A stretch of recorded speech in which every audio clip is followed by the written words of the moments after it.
Opening range breakout is one of the oldest setups in trading. It's a very simple concept. Mark the high and low of the first 30-minute candle, or the high and low between 9:30 and 10 o'clock, and then wait for a breakout, either above the high or below the low. And that's it. Thousands upon thousands of traders use that every single day. And most of them, sadly, lose money with it. Not because the setup doesn't work. It's been around and was really popularized again in the 80s. They're losing because they're making the same few mistakes. 3 mistakes mostly, and they don't even know it. So after 35 plus years trading the open, I've seen every version of this setup. The ones that work, the ones that blow up accounts, and the one difference that separates them. So today I'm going to tell you exactly where opening range breakout traders, or ORB traders, go wrong, where they get lost in the tall grass, and the specific fix for each mistake. Because the setup itself is sound, the execution is where oftentimes it breaks, the actual entry itself. So mistake number 1, entering on the break. This is the most common ORB mistake, and it's the one that costs traders the most money. Price breaks above the opening range high, and they get long immediately, full size, confident, waiting for the big money. And then price reverses and sucks back down into the range within moments. Stops get triggered, losses get taken. And then, it was a false breakout. It was the algos, it was the market makers, it was the news, right? And they move on without really understanding what just happened. What happened to their money? What happened to that trade? So here's what happened. The open is the most manipulated period of the day. Let's talk about what the open is. Oftentimes, and back in the late 80s when I was doing a lot of this trading, people called it the clearing range. The opening range and the clearing range are the same things. Clearing is synonymous with orders getting filled. So the bell rings and institutions are busy filling orders. They're clearing out the orders. And while that's happening between 9:30 a.m. and 10, a range, or the clearing range, is established. By the way, institutions know exactly where retail orders are sitting. It's become really predictable over the last nearly 40 years. And that predictability is really the liquidity grab. So in this case, that would be right above the opening range high, or the high that was created between 9:30 and 10 a.m. Eastern, or right below the opening range low. And usually they're sitting there with stop orders. So what happens? Price pushes through those levels by a little bit, just enough to trigger those entries, collect that liquidity. And then what happens? Well, there's 2 things, because sometimes you'll notice opening range breakouts actually do follow through. But most of the time, they reverse. They go right back into the range that they came from. That false breakout wasn't a failed signal. What it was a liquidity sweep. Now, before you think this is all insidious and manipulated, what's happening if a market doesn't keep going higher after a breakout? It means that there weren't more willing participants to buy at the new highs. And without new buyers pressing new highs, there's no one else to support price. So it goes right back from where it came from. That liquidity sweep is engineered to fill institutional orders at those retail traders' expense, because it's a obvious level. The fix is pretty simple, but it requires discipline. I do not enter on the break. I wait for a retest. In fact, I call it a breach. Let price breach the range and then retest. So what is it retesting? Well, price has to break above the opening range. And in this case, let's say we're talking about the high. Then I wait. This is almost as if the market's tipping its hand and showing you that there's a probability of follow through to the upside, but not yet. So we wait. If price can pull back to the middle of the high to low range that was established between 9:30 and 10, that's the retreat or the retracement. I will measure the 38 to 62% of the opening or clearing range. That's my zone to buy.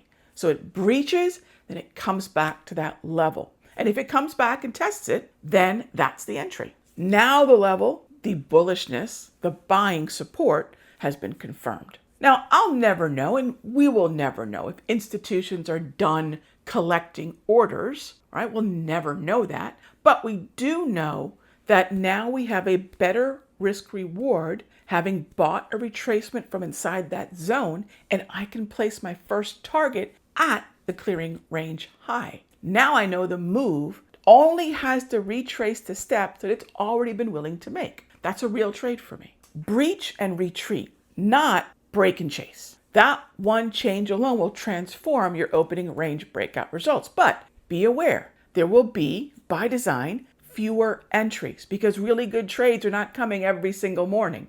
You may not get the retreat. So you might say, okay, Rog, how would you differentiate a opening range breach or breakout that could follow through versus one that doesn't? All right, you ready? Here are the steps. Number one, is the 5-minute chart in an uptrend above the previous session close when the market breaches? There's no guarantee, but there's a higher probability there'll be some more follow through.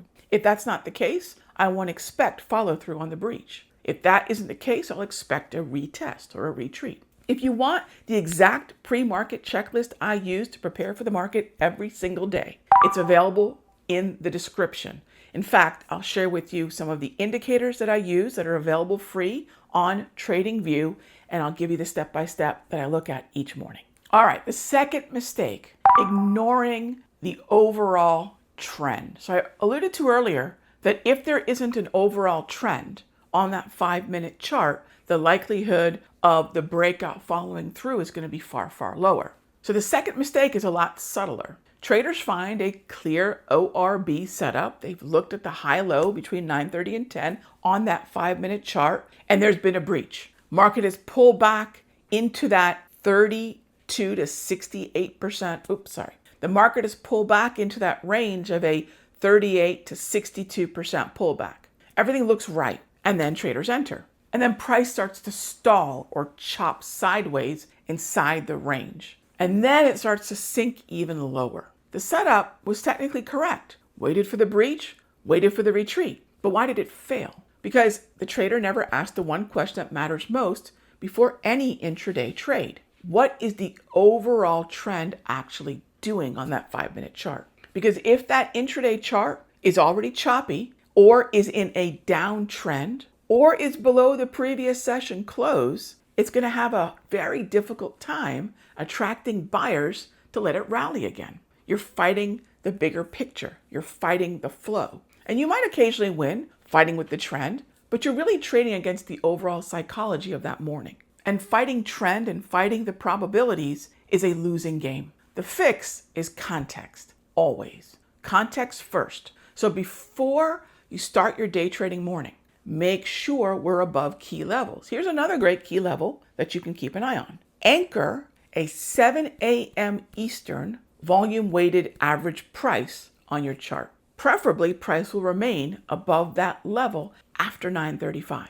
If the market's trending, fantastic. There's a higher probability of the opening range breach continuing, or if you're waiting for the breach retreat like I do, there's a higher probability that price will stop after that retracement in the center of the range. If price is choppy, here's another thing you can do. If you want to take advantage of a move in a choppy market, it's not the entry that's going to change, it's the target. Oftentimes traders end up with a really good entry, but they wait too long to pay themselves. And by doing that, they risk letting a winner turn into a loser. So make sure after buying the retrace, when price retests the boundaries of the clearing range, the high if you're long or the low if you're short, make sure that's your first target. And the entire time you want to keep an eye on what I call the PSC, or the previous session close, which is the 4 p.m. cash close of the previous session. Above that level favors longs. Below it favors shorts. It's a great sentiment level. Above it is bullish, below it is bearish. Now here's another thing that happens to a lot of traders. Are there any major hot zones, scheduled high impact economic events that are scheduled at 9:45 or 10 o'clock? Maybe there's an FOMC speaker on the calendar. Maybe there's a 10 a.m. economic release. These are things that can kill a move and create volatility. So make sure one of the pit stops you make every morning before starting your day trading day is listing all the economic events that are going to happen between 9:30 and 10:30. Here's another layer of information you can add. If you like that anchored volume weighted average price, you can use volume candles on TradingView. Volume candles are really cool because the more volume, the wider the candle plots on the chart. And the less volume, the narrower that candle will plot. You can also look at volume profile. Where is the point of control? The most number of contracts that have traded in that symbol thus far. Where is the value area high? Where is the value area low? Size does help you identify the levels the institutions have defended multiple times. So if your ORB setup aligns with these levels, either above these key sentiment levels or working with these high volume levels, you're not fighting institutions. There will be fewer major obstacles in your way and more likely institutional involvement behind the trade that you're now in. And that's how you stack probability in your favor. If you're fighting some of these key levels, you can pass on the trade. Flat is always a position, or you can lower the desired account risk for that trade. So for example, if you typically risk 3% per trade, maybe you drop it to 2.5% or 2%, right? Because remember, gang, the opens kind of come back every single day. If there wasn't a pitch over the plate today, there might be tomorrow. So those are the contexts that I'll look at before any trade I take every single time. If this is helping you see the open differently, all these different levels that I've identified, hopefully you've written them down, or you can watch the video again and jot those levels down. Subscribe to the channel. It lets me know I'm building the right content for you. Thanks a bunch. All right, that brings us to mistake number 3, the wrong range, the wrong day trading clock. This one surprises most traders when they hear it. The opening range breakout, or the ORB, only works if you're marking the right opening range. And a lot of traders have been manipulating what has been a 30-minute opening range high-low to all sorts of different zones. So here's what I mean. Some traders mark the first 5-minute candle, the high and low of that. Some traders mark the first 15-minute candle. Others will mark the first 30. I do not recommend the first 5-minute candle nor the first 15 if you're just starting out with this process. In fact, the clearing range typically takes about 30 minutes to complete. And in the interest of thinking they're going to get a jump on price action, a lot of traders will narrow that window or make it arbitrary. Oftentimes, you'll see other traders talk about the first 5-minute candle, which can often be a very, very large candle that can have a breach retreat of its own, right? And oftentimes traders will look at a back test where everything looks brilliant, and then they decide, okay, this is what we're going to do. But they never asked, why does this time window matter, right? Why does the 30-minute work so much better than the 5 or the 15? Here's the answer. The opening range matters because it captures the initial price discovery period, right? This is where the institutions are positioning before the real directional move while they're filling those pending orders from the previous session or pre-market. Think of price discovery at poking at price and seeing where the buyers are and where the sellers are. That window is not the same on every instrument. Equities, stocks, ETFs, right? They have a defined open of 9:30 Eastern. The relevant range is the first 30 minutes. The futures markets run 23 hours a day. They're running overnight. So that relevant range can be a little different. But if you're trading the S&P, NASDAQ, Dow, Russell, I would still use that 9:30 to 10 a.m. Eastern clearing or opening range, or your regular trading session open. The Forex session is very different. Are you trading the open of London? Are you trading the open of New York? Are you trading the open of Asia? Again, these are going to have their own ranges. So if you're trading the wrong clock for your instrument, the setup has no logic in terms of participation. Who is doing the buying and the selling behind it? You're just drawing random lines and then hoping the instrument will fit that particular range, right? The fix has to be instrument specific. Know your market's open and close time. If it's more of a 23-hour market, like futures are, know when Asia is opening, closing, know when Europe is opening, know when the UK is opening, know when the US gets active right around 7 a.m. Eastern,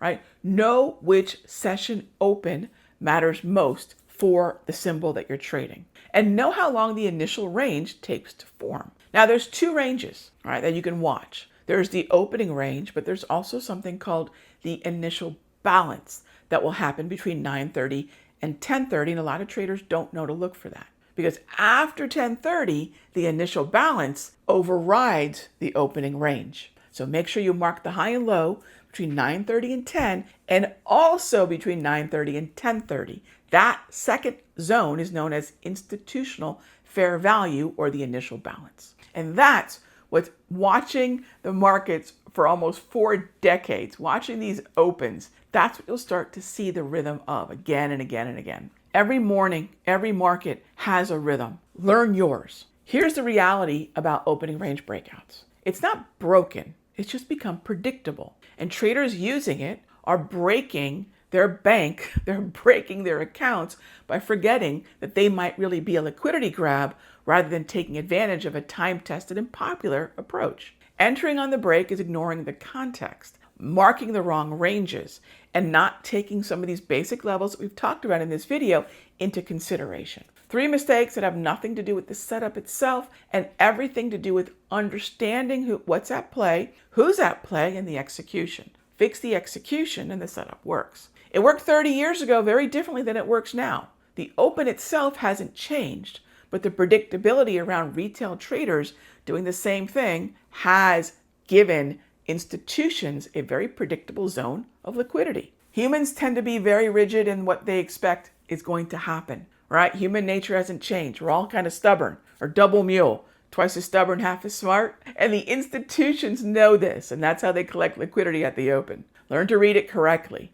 and the open stops being this dangerous, wild part of the trading day. It becomes interesting and oftentimes volatile, but it gets a whole lot more predictable. Fixing your ORB execution is only part of the equation, though. The other part is knowing what to do when the setup doesn't appear. How to stay disciplined, how to stay patient, and not force trades on days where the open gives you seemingly nothing. That's exactly what the next video covers. Go check it out, and I'll see you there.